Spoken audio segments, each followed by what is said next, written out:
I've trained clients to IFBB and Natural Pro Cards, from first show to pro.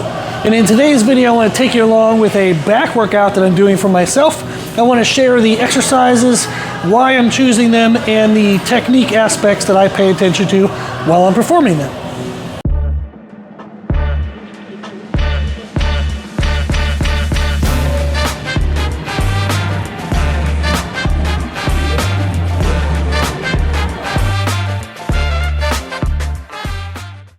The first exercise I usually start with when training my back is some type of horizontal shrug. Typically when we do shrugs, we think of doing them on a vertical plane to train the upper trapezius. However, I want to build more thickness in the middle of my back, so I actually do shrugs at a horizontal or an angled plane to target the middle and lower traps. This is actually a really great way to build the bumps of the mid-back. However, you actually can isolate away from growing your lats. So I use this for a lot of females. I use it for a lot of males if they're wanting to specifically work on back density. Maybe they already have the width and the lats, so they want the density. Or for females, they don't want the lats at all, so we just want the density. Horizontal shrugs are a great way of doing that. I like doing them single arm, two arms. Today I'm doing it on a cable seated row. However, I'll do it on a chest supported row machine. And they have a couple here. I'll probably be doing one of those versions next. But this movement, what I like to do is to sit upright. Once I wrap into the handles, you'll see. I'm gonna sit upright and lean a little bit into the movement. And then I'm gonna let my shoulders actually be pulled forward from the weight load.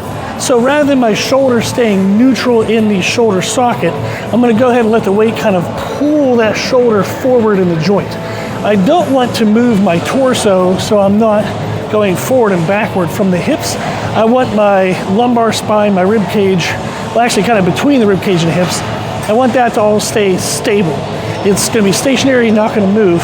I'm just gonna let my shoulder be pulled forward. So it looks like I'm rounding my back, but I'm trying to actually keep my spine the same. I'm just letting my shoulder be pulled forward in the joint. Then what I'm gonna do is I'm gonna think of pulling my shoulders back and together. So I want to think of my shoulder blades, pulling them together, and that's going to involve my shoulder upper arm bone, my shoulder joint coming back horizontally.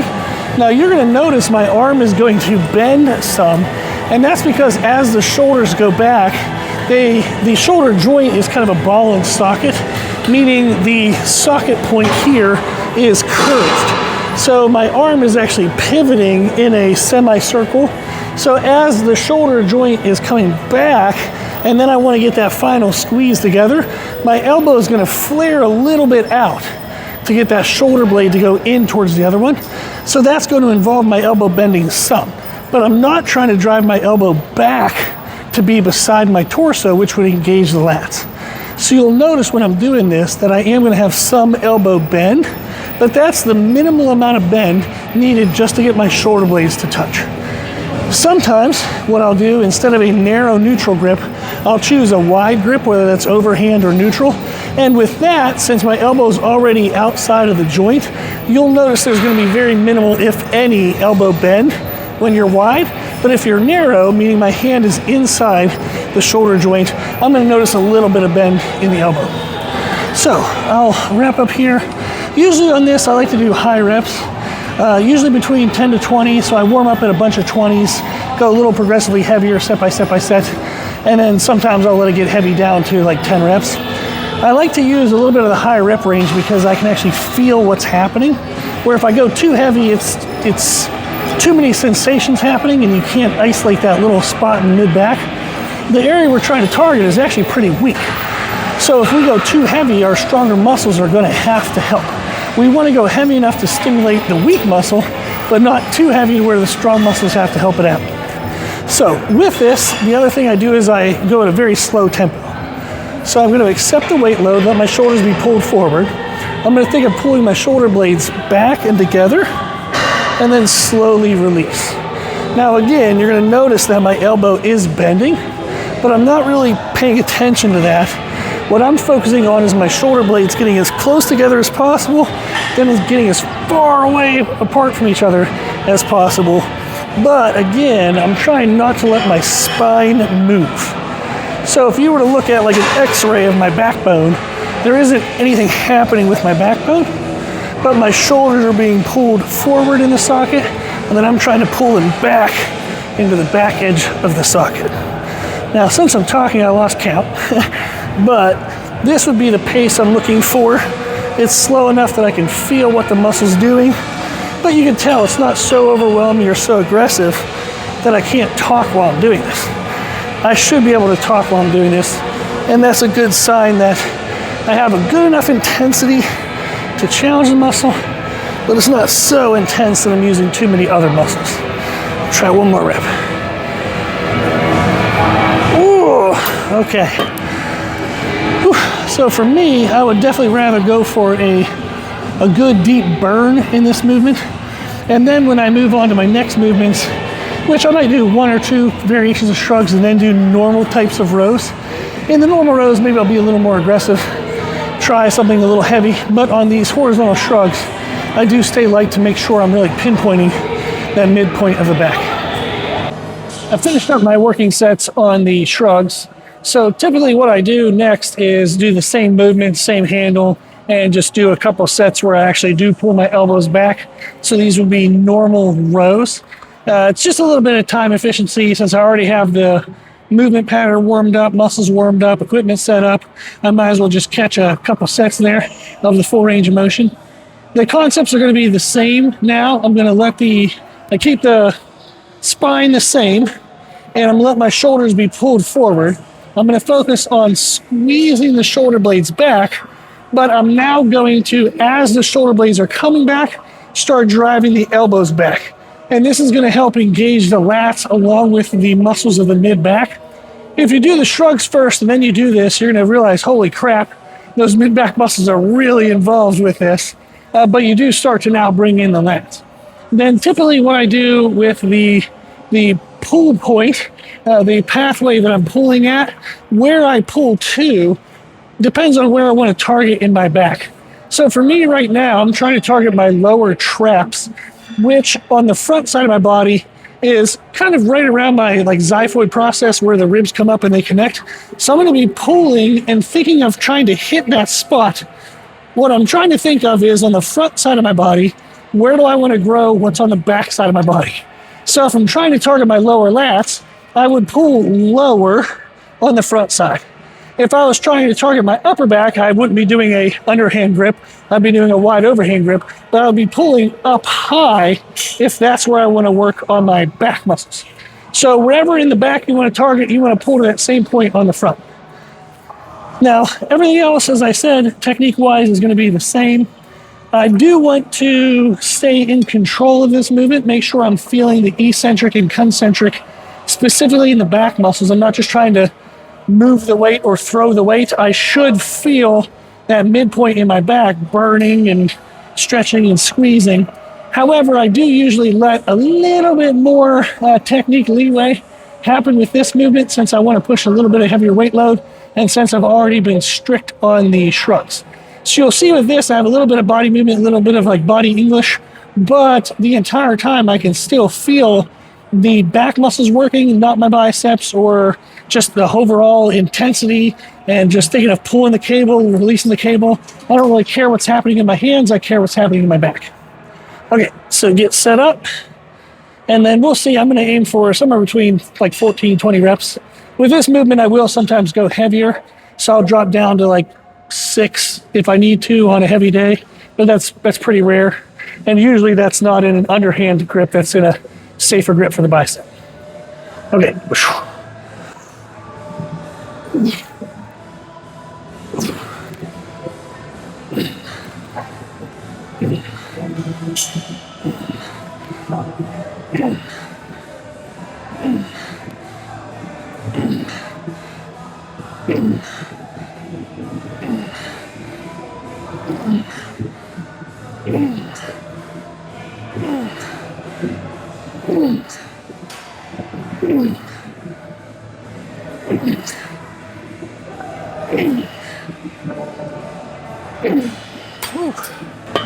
Okay, so I didn't talk on that one because it's a little more intense. And then you'll notice towards the end of the set, I slowed my eccentrics down a little bit and made sure that those last reps were still where I wanted them. The reason why I stopped, I think it was like 17, 18, rather than going to 20 is because I felt like in order for me to get the next contraction, I was going to have to like sit up, kind of like lean back into it. And then therefore I'm no longer working the muscles I want. So I'd rather slow down as I fatigue to make sure I'm still in the right muscles, even if that causes me to fall a rep or 2 or 3 short of the rep target. That's not the be-all end-all of what determines growth. It's if the muscle we're actually wanting is actually doing the work. So I'd rather stop a couple reps short where the stimulus is still in the right muscle rather than transferring the stimulus to a bunch of other muscles and cranking out a couple extra reps in muscles that aren't the target. So this would be typically what I do after the horizontal shrugs, is the same equipment, same setup, same grip usually, and just do a couple extra sets of rows. For the next exercise, I decided to go to a wide overhand grip. For me right now, I'm prioritizing the upper back, shoulder to shoulder, and the mid back, kind of like a T across the top and down the middle, rather than my lats. It's not that I don't have, like I have too big a lats or anything, it's just I don't have enough of the other things. So I'd rather bring up the thickness across the shoulders, the mid back, and then catch up to the lats later on. I've found that those have grown better for me when I focused on them compared to this T area that I'm focusing on. If I don't isolate that, it doesn't grow naturally well for me. My lats tend to take over. So I wanted to bring this T area up and then go back to, bring the lats up if this T area ever gets big enough.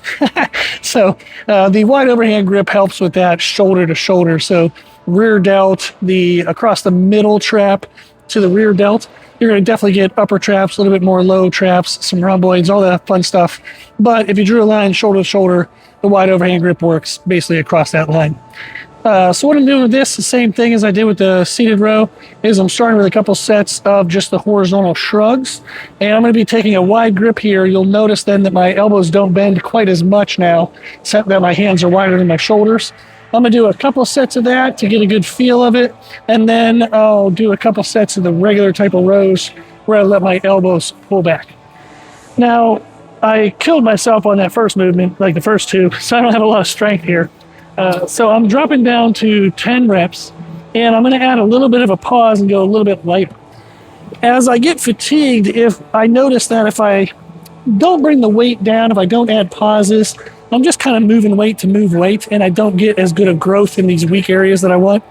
So I would rather bring the weight down a little bit, add some pauses.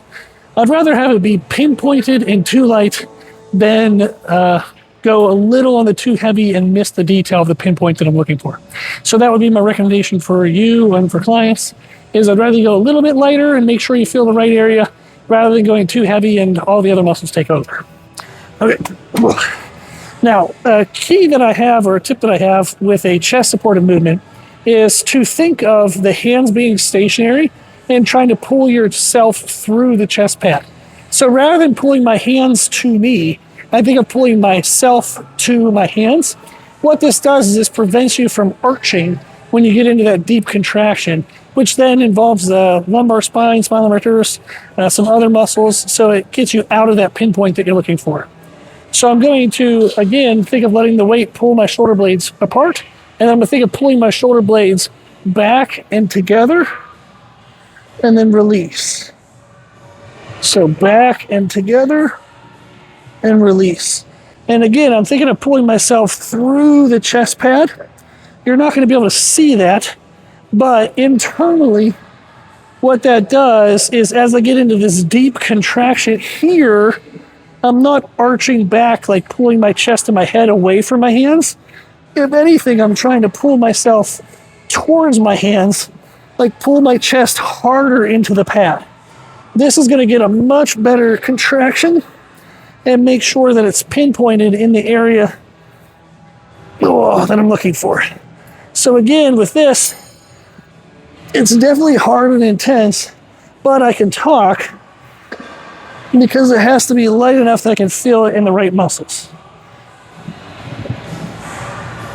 Oh, okay. Oof. So that worked. So I'll catch probably 2 more sets like that, and then I'll come back and share the video of me doing the full range of motion with the lats involved. Okay, I finished up the shrugs. Now I'm getting into the rows. I already did one set. So this is going to be the same thing, just trying to let the chest sink into the pad, let the weight pull my shoulders forward in the socket. I'm going to then try to think of pulling my shoulders back and then my shoulder blades together as I drive my elbows back. Now, a trick I'll do on this, since I'm wanting to specifically work on the mid and lower trap, I can disengage a little bit of my upper traps by keeping my head forward and my chin down. That's going to extend the upper traps a little bit and force more of the contraction through the middle and lower trap. So if you want to do the same thing and you're really working on that mid-back thickness, when you pull back, you don't want to also kick your head back because that's going to be your upper traps contracting. And that's also a little bit of like a false sense of a contraction is if I'm squeezed here and then I just pull my head back, it didn't really contract anything other than my upper traps. So if I leave my head forward and my chin down, then as I pull back, and especially as I'm driving the elbows back, it's going to make sure that the upper traps can't take over. And as well as making sure I'm not pulling the hands back and thinking of the implement coming back to the point where I arch in that contraction. I'm not trying to get the handles as far back as possible. I'm trying to drive my chest into the pad as far as possible. So I'm trying to think of pulling myself forward, not pulling the handles backward. That's a huge mental difference that will make a difference in the way you contract the muscles and the way the movement is performed and what muscles you actually get to grow. So we'll go into a set of this. So typically, like you saw with the cable seated rows, is I won't be able to talk as much in this one because it's going to be a little bit heavier, a little bit more intense. So it's okay if this one has a little bit more body English into it, but I still want to keep all those cues in place that I talked about.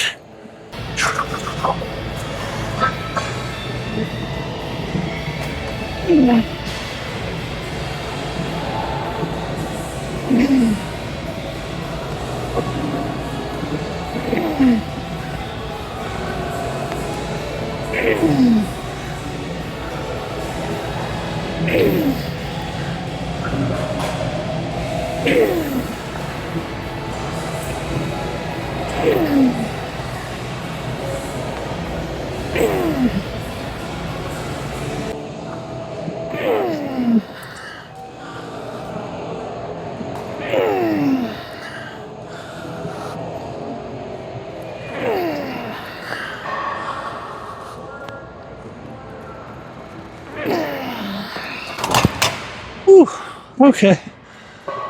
Whew. So I've been doing sets of 10, but I got 2 extra there, I think, if I counted correctly.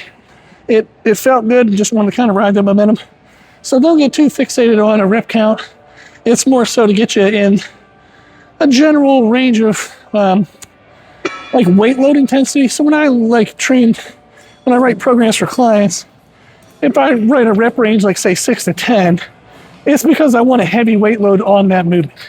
Whereas if I write a rep range, say 14 to 20, it's a lighter weight load. Maybe I want them to feel that muscle a little bit better. Maybe that's a weaker muscle for them. So I want them to have better mind-muscle connection. It's more so the intent behind what the rep range is, not the specific rep count or target. So just keep that in mind. It's always more important what you're feeling and what you're getting from it rather than whatever some magical number is for the rep count. So that was really good. Really liked that, felt great. I'm going to catch another working set, and then we'll move on to the next exercise, if there is one. So this is feeling pretty good so far. I finished up the last set of the chest-supported row. The main muscles of the back feel destroyed. It was a really good set workout. Ended up doing 3 hard sets on the first horizontal shrug, then 3 hard sets on that seated row, then 3 again and 3 again on the standing machine. So that's 12 total sets. I figured I would show you one of the exercises I do for the rear delt. Now this is specifically as isolated as we can get into the rear delt. For clients, sometimes I'll give them rear delt exercises like reverse flies that I know is going to use some of the rear delt for sure, but a lot of other muscles as well, because we're trying to develop the whole back. if we're wanting to truly isolate the rear delt as much as possible, this exercise I'm about to show you is a really cool way of doing that. Is we are trying to eliminate the traps, trying to eliminate the lats, just really trying to get that rear delt. So what I'll do is I'll set a cable station around chest height, and I use wrist cuffs, but you can use a like a rope grip, a single arm rope grip, that'll be fine as well. But I'll clip this in, and these are just cheap wrist cuffs you get off Amazon for like 15 bucks. So I'll clip this in, and then I'll step back, and I'm not doing a straight arm lat pull down, so I don't want to like let my upper arm get away from my body and then pulling it down to the side. I'm going to stand upright, and my arm is going to be in front of my body, and then I'm trying to just basically pull my hand as far behind my body as I can without twisting or rotating. So it looks like this is the motion. It's a little bit of an odd motion. I don't think you're going to see many people doing this, at least not intentionally. But the upper arm is staying near my body. I'm getting it as close to my body as I can, but not to where I'm pressed so hard against my body that I can't get it to go back behind my lat. So I do want to be able to move my upper arm bone past my lat. And again, I'm not twisting or rotating in my trunk. I'm trying to keep this nice and stable. And I usually do around 20 reps, and that's already burning a lot. So we'll say that's 20. And then I usually just switch right over to the other arm, catch another set of 20, and then I go back and forth set for set. So again, I'm lining the cable up in front of that shoulder. I'm going to let my arm be slightly in front of the body. And then again, I'm trying to just swing it back behind the body, but not rotate. This is going to pump up the rear delt, but it keeps your trap out of the movement. It keeps your lat out of the movement. So it's a really good way to isolate the rear delt. Now, since this is high reps, relatively lightweight, relatively small muscle, there's not a lot of aerobic demand. So I like to push the pace of the rests. There's no need to do like a set on each arm and take a 2 to 3 minute rest. Just basically going back and forth. Okay. Probably should be counting some of these reps. But it's burning like crazy, and like I said in the previous section, the reps aren't overly important. So I know I'm in the ballpark of what I'm looking for. But this is a fun thing you can do at the beginning of the workout to warm up the shoulder joint, maybe pre-exhaust the rear delt, and then your rear delt's going to be pushed further into failure in the rest of the movements for the back workout. Or, like today, you can kind of end with this as a way to make sure that tissue gets attention, but it's at the end. And since this isn't huge demand, it's a good one to kind of throw in at the end. Sometimes I like just starting aggressive with a big movement for the day. And then other times I might want to like ease into the day. So it depends on how I feel. But I usually have a lot of concepts in my workouts. And then I play with the rotation of those concepts, the placements in the workouts, maybe the rep ranges, to create variety and to better pinpoint what stimulus I want for that day and what feels best for that day. So overall, this was a really effective back workout, and I think it'd be a good one to try. You know, if you're wanting to build up that T area of the back, shoulder to shoulder, and then that mid back, trying to get those mid back bumps. This would be a good workout structure and workout concepts. And this is stuff for men and women, you know, male, female, whatever. Yeah, I know, being a male, that it's going to look like that's the audience I'm targeting, but this works for all of my female clients as well. So if you want to give it a try, give it a try. If you have any questions, let me know in the comment section below.